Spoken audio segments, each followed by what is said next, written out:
I mean, I was on board with this one before there was even a name for the character, before there was a world drawn. I just knew I wanted to work with Erica again. We did a short film called Little Chief. You can watch it on YouTube. You can see how this artist turned 7 pages into something that feels like a feature. And before I even left set, I wanted to ask Erica if she would consider making a feature that I could be in. And before I even had the chance to ask her, she said, "Can I write a feature for you?" I'm like, "Yes, please."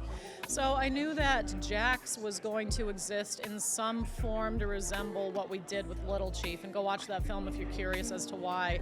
And then when I read the script for the first time, I was so swept into it. I wasn't even necessarily projecting myself into it. I just fell in love with these characters in this world, and had a moment where I was a little afraid I wasn't going to be able to rise to the occasion. But I mean, I know Erica wanted me for it. She wrote it for me.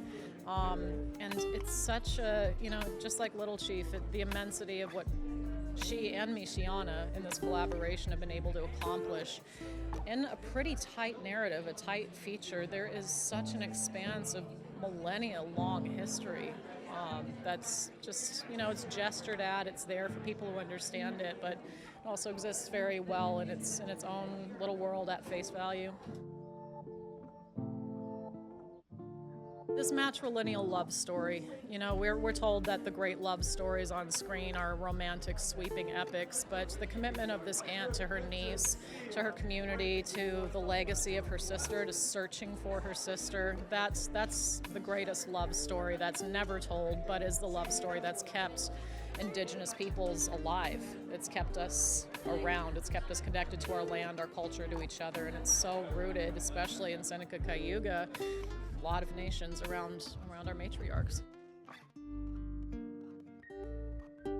I think Killers of the Flower Moon did a lot to establish Native people in an environment where you're not used to seeing us. The 1920s is, in comparison to the old Westerns, a contemporary story, and you're seeing Natives with money.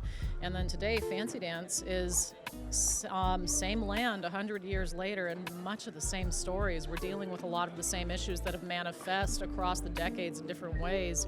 But bringing Native peoples and bringing this language, Seneca Cayuga language, it was just spoken by less than 20 people who are still alive in the world, into a modern setting, it's revolutionary.